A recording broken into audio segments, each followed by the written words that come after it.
Hello folks, and welcome to another episode of a little flight sim review by the SimPilot Pro. I haven't done a review for a while, so I thought I'd have a look at the A350 that I've just purchased, and this one is the 1000 variant. And we're going to take a little look at some of the systems. We're going to have a look at some of the details on the aircraft. We're not actually going to fly it in this episode, because there's quite a few videos out there of people flying the A350. We know it works alright, it flies really well. They've done some fixes recently which are really good to the aircraft, and so we're going to actually have a look at the details. That's all I'm interested in today, is the details, some questions that have been asked in with Inibuilds, and hopefully take a look at some of the systems that come with the 2020 version. So this is the 2020 variant that I'm using today. I have got the 24 version as well, with Flight Sim 24, but personally, I think this is far more superior, if I'm being 100% honest. Apart from some of the systems that we will talk about, in a few moments' time. So, welcome to the channel. If you're new here, please leave me a follow and subscribe. All I do is basically talk about aircraft that get released. I normally purchase them, and then we'll go through some of the pros and cons of the aircraft. And we'll talk about a little bit, what we'd like to see improvement-wise, and hopefully, yeah. So welcome today. We are currently at Edinburgh Airport. This is PBG Edinburgh Airport. It's a very high detailed airport.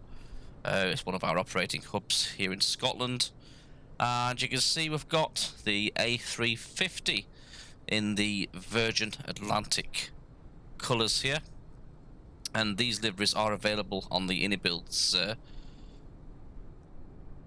program themselves, and this is Purple Rain, Britain's flag carrier, A350 1000. Now we'll start off externally, and we'll have a look, and we'll have a little discussion about the things that to expect when you purchase this aircraft. So you will, when you buy it, I mean, it is 71 quid, so that's 71 pound British pounds when you purchase this aircraft. So it is quite expensive. Now I'm a bit disappointed they didn't split it up. Because, like myself, I mean, I've got Flight Sim 24, but I don't fly on it. It's not got the fidelity there yet. To me, it's just a bit of an arcade game, but that's a different day. So, Microsoft Flight Simulator 2020 is what I still use at the minute. Now, when you purchase this for £71, you do get both variants, so you do get access to two aircraft in the sim. You get the A350 1000 and the A350 900, and these aircraft are available in both Flight Simulator 2024 and 2020. So it's £71, but you do get two variants, two aircraft for that price as well. So let's just jump into the cockpit. We'll just have to what we'll do is see if we can get in through the window here, so I can use drone mode to have a look. So I'm just going to show you some of the details in the cockpit. Now, one thing I have found in the aircraft, this cockpit is modelled very nicely. All right, I mean, we're up there on par with probably PMDG, and Phoenix. It's modelled really nicely. A lot of the things work, but there is a few things that don't work as well. Like I say, one of my big gripes with this aircraft, I'm gonna just put it out there to begin with, is when you buy this for Microsoft Flight Simulator 2020, okay, you only get the fuselage, an external view. You don't get a cabin with this, which is a little bit disappointing. Now, I'll see if I can go through and show you this now. It might just be worthwhile. Yeah, so this, when you're walking through the cab, you come out the cockpit, this is what you're greeted with. So you do get a little bit of a galley. This is what you get up the front here. Now, nothing in the galley works on the 2020 version, alright. In the 24 version, you've got a working toilet door, a working toilet. You can undo the doors, you can control the lights from the lighting panel here. But on the 2020 version, that's not included, and it is to save frames. That's what they're trying to say. They're trying to say we're doing it to save frames, which is great. Yep, absolutely fantastic. But when you come through this curtain, this is what you're greeted with. So, yeah, this is, I mean, you know, when you're paying £71 for an aircraft, for some people it's not a big deal, but I think when you're paying 71 quid, you should have the option to include the cabin or not. I mean, this, you know, to me is a bit disappointing when you paid that much money for the aircraft, and this is what you're greeted with for a cabin. And they've said they've done it to save frame rates. Now, I get that, totally do. They've left you a couple of windows so you can get some not so good engine shots there. So kind of in the wrong place, to be honest, rather than being about here. But yeah, when you paid a lot of money for something, you should be given the option. You know, personally, you know, we don't run potato PCs. You know, we've got really high-end PCs for flight simming, and you know, I'm pretty sure it would have been able to handle the cabin. You should at least have a button on the AFB which would cover your cabin there as well. So you could, if you want it, you've got it. You know, if it's too heavy on your frames, we could take it off, and that should be your choice. I don't think that should have been Inibuild's choice, personally. I think that should have been your choice with that one. That being said, you know, we do save a lot of frames. The frame rates are brilliant at the minute on this. But if you want to use something like GSX passengers and stuff, it's not really the aircraft to do that, unfortunately. So you do get extra windows there. You get a couple more for your wing shots and stuff, and you can go through. You know, you do have the. This is just pure to set views, so you can see out the window and have your window shots, which I know a lot of people are not bothered by. Are not bothered by cabins, but you know, there's a lot of people that are. It's just purely for immersion. So you do get a bit of a forward galley, but like I say, nothing is operational in this galley apart from your cockpit door. Cockpit-wise, fantastic. What you'd expect for an Inibuilds product. It has got some good features, and there's also some niggly features at the minute that are still in progress. So let's go ahead, we'll have a look outside the aircraft. We'll have a look around, as if we're doing a walk round, and have a look at some of the exterior details and what you expect to see and find with this aircraft itself. So the A350 is a fairly new aircraft to the Airbus fleet. It's a long-range passenger aircraft, which is capable of flying long distance, high altitudes, and being excellent on fuel. You do have some upgrade packages in the AFB, which we'll talk about in a little while. These include the type of lights that you're operating. I will say the standard lighting from Inibuilds on this aircraft, I think, is quite poor. They need to tweak the lighting. Like, for example, navigation lights are far too dim, strobe lights are far too dim, and you know, just they need to fix. But there is a on flightsim.to, if you input A350, there is a light mod on there, and that light mod is provided by, let's have a look, KDFW, and all he's done is gone through the lights on the simulator, and he's basically gone through, adjusted all the settings, made them brighter, a little bit more realistic, because as I say, they're not the best when it comes to standards of a standard aircraft. Going forward, we're going to have a little walk around the aircraft, looking at the nose wheel, and you can see here that the details are absolutely phenomenal. And I've got a bit of weathering on this aircraft set, so you can see there we do have some dirt as well. Now the weathering on the aircraft is not dynamic, alright, so that's another thing that you don't get with 2020 variant, is you don't get the dynamic weathering, so that you have to set it yourself, and you know, it is what it is. A little niggle, but it is what it is. And on the 2024 version, you've got these little flaps for the fueling that opens up underneath the fuselage and stuff like that, and you can open the engine cowling from an external view, which you can't do here. So we've got some Rolls-Royce Trent engines, which are the largest in the class, and they're absolutely huge. The fan blades don't turn when they're stood still, which I don't think they do in real life, to be honest, because they're that damn big. But you can see there, you know, these liveries are absolutely second to none. They're just fantastic. You've got lots of different details in here as well. Wings, we've got dirt, you know, running off the wings. Hydraulic pressure's gone, so we've got the droplets on there. And these come with the winglets as well, the sharklets, which can be extended. So you can get the 4-meter ones, 3 and 2. We'll go ahead and take a look at the rear of the engine. Look at some of the details of the aircraft around the wheels. I mean, look at that. You got your carbon fibre in there as well. Look at that. Beautiful, beautiful. This is my first time actually looking around the external view. So you see here we do actually have some tyres that actually look like they've got weight, which is a big thing. I think Inibuilds said in one of the feeds where they wanted to add the realism to the next level. So you've got weighted tyres there. And I think in 2024 you've got wear, brake wear, so everything wears out, your tyres wear out. These are looking pretty damn slick. I mean, even the details when it comes to the lock link forward mod status there, it's just next level stuff, that. Absolutely.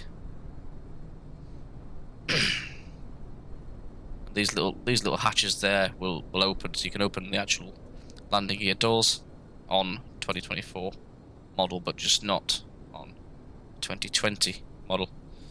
So go ahead, we'll look towards the rear of the aircraft. Every rivet is where it should be with these, and it's just, yeah, they've done a fantastic job actually. I will say a lot of questions on the forums about the emergency slides. Now, they were scheduled for release when it came out, however they've not been released. I don't know whether they've run some coding issues with it, but they are coming. Now, they've been in touch with Inibuilds, had a conversation with them, and they are coming at a later date, so that you will have emergency slides, because you'll notice that you've got the reset slides options and stuff. But yeah, the slides do not work at present with version 1.0.1. The slides are currently in op, but they are coming, so we'll be able to slide away. So that's more or less the external view. We've been around both sides, had a little look, and it is just looking damn fine, doesn't it? What an absolute lovely aircraft that is. This aircraft doesn't have any opening windows. Instead, they've got a emergency escape hatch on the roof, which doesn't open. You can see there the dirt. You know, it's got weathering. Should have some weathering on the wings. So it's not a clean aircraft, this one. I've used it a few times now, and on some long distance ones to America from the UK, and I've added some grime on there, so it does look a bit weathered, as it would do in true to life. Right, let's go have a look in the cockpit. So here we are. Put my controller down. So we're in the cockpit now, and we're going to take a look at some of the systems in the cockpit and see what we're actually playing with. And we're just going to have a little quick glance over this, and then we'll have a look at the exterior lights as well, and I'll show you what I mean by the new light mod that we've got. So let's go ahead and get some emergency power on board. So I'll turn the batteries on. Give it 1, 2, 3 seconds, and then we'll go for our external power.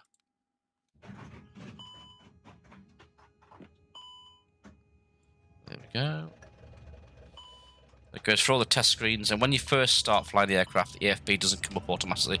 You have to press this button here, which will put the EFB on, and then press it again so it's off, and that gives you the simulator options as well. So in the EFB, you've got options for different scenarios you can set, which you can complete with the aircraft. I haven't done it yet, but you know, I've got friends who have done. Maintenance section. Your aircraft is alive, okay, so it will use oil, it will use hydraulic fluid, and you will have to change them. If you don't change them, you'll start getting problems. We've got left engine cowlings, which open and close, so I'll show you that now, which is also quite a good, neat feature. I should have done that in the walk around really, but basically it opens the engines up so you can have a little nosy inside and just basically appreciate the work that goes into these massive machines.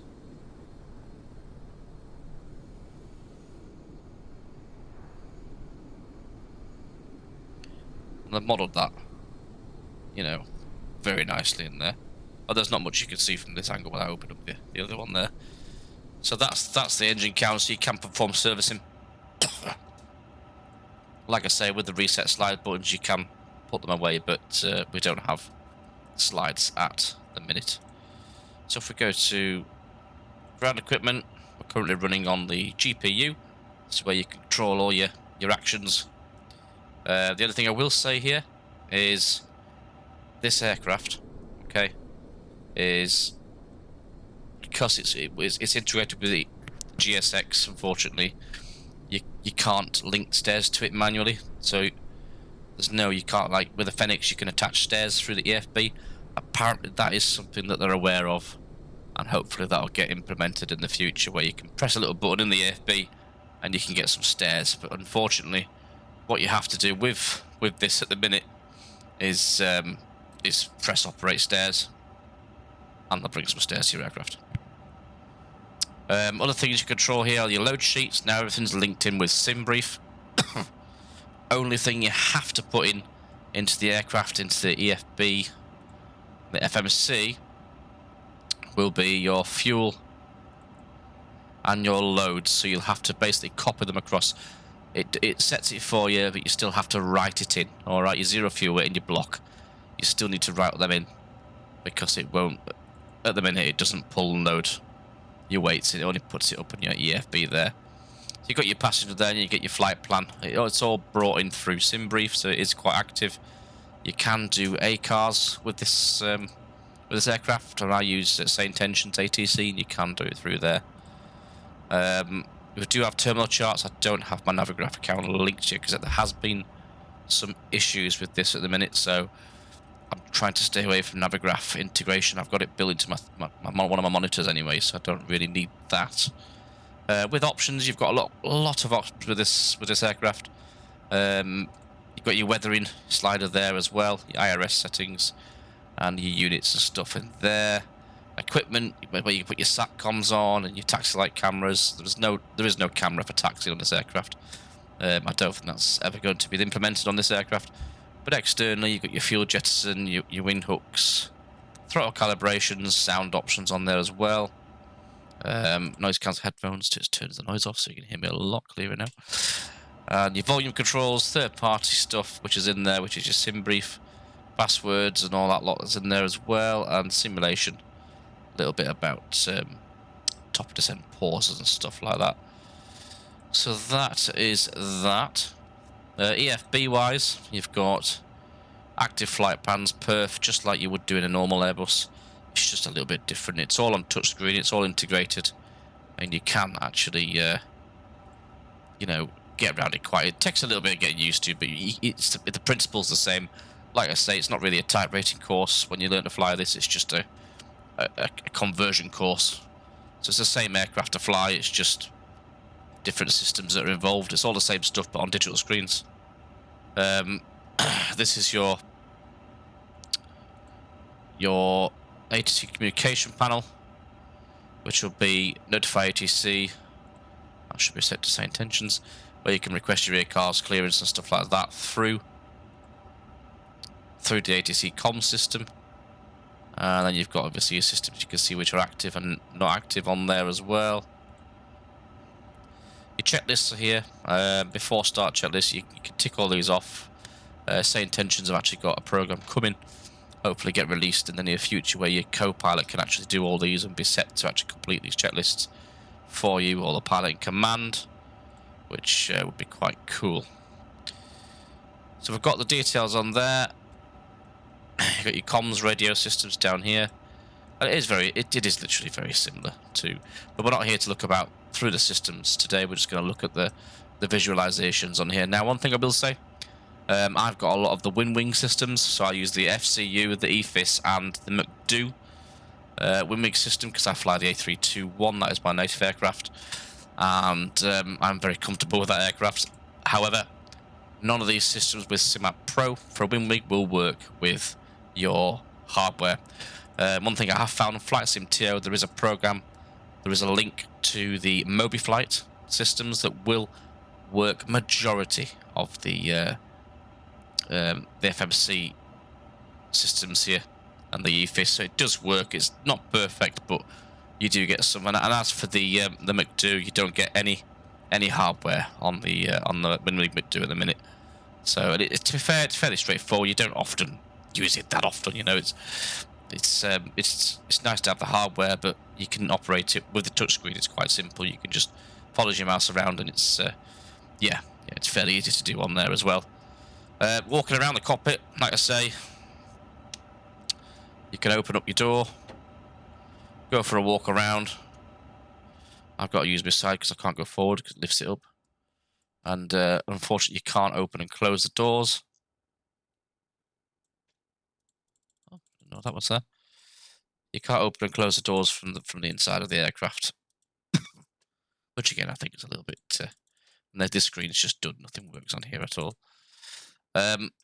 Yeah, so it is nice. It's a shame about the cabin. The 1000 series a couple of days ago had some WASM issues where you would take off on a V1 and then you just physically couldn't use the aircraft. It would just freeze. That's apparently been resolved. I haven't flown it since yesterday, so I'm going to do a flight across the Atlantic tonight and see. Hopefully that will work out. Right, let's have a look at some lighting systems. So what I'm going to do, I'm actually just going to drop the lighting a little bit. In fact, we'll put it to dark there. And what I'm going to do is I'm going to show you some of the lighting that's on this, and we'll take it from there. This is another thing that happens now and again. You lose the GPU. I don't know why. Why we're losing the GPU.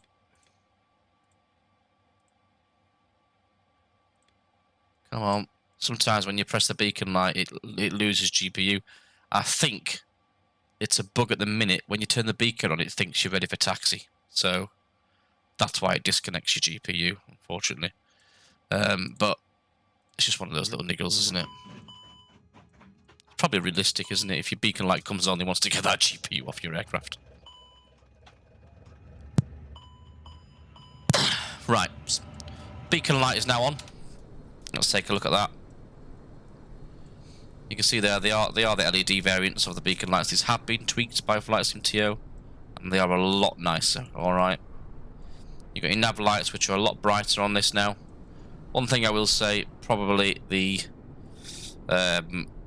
logo light is far too bright. That needs to be dialed down a little bit. It's like a landing light shining at your blooming tail there. But nav lights are brighter now. You've got the reflections on the floor. The Inibuilds ones were really poor. They were actually really, really dim, to be honest. They're still a little bit dim. They're a lot brighter on the real aircraft. So, yeah, we'll go for a taxi light. We'll have a look at that while we're here.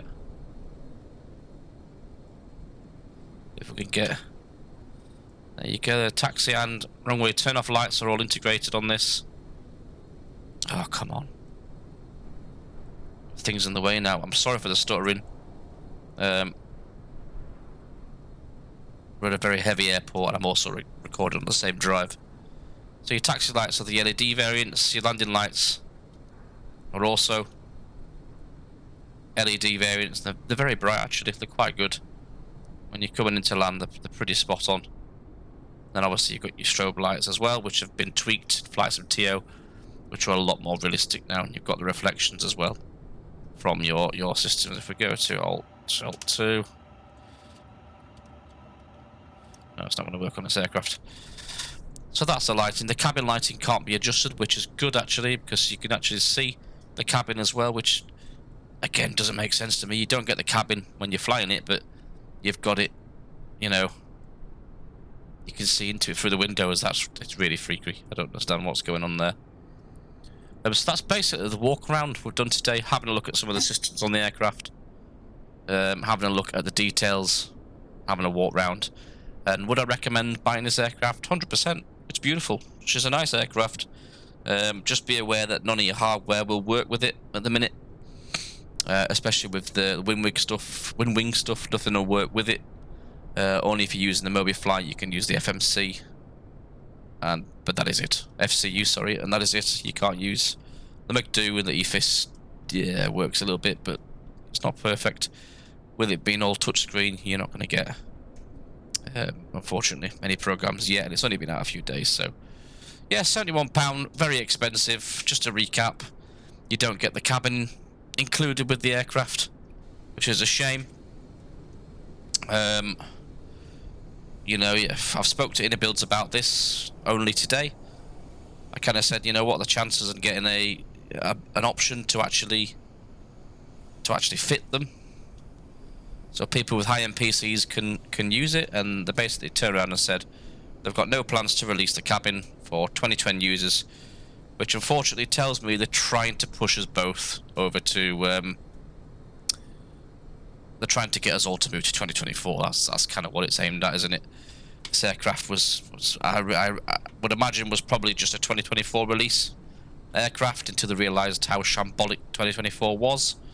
To me, 2024 isn't a realistic flying experience at present, and I don't use it because it's not got it there yet.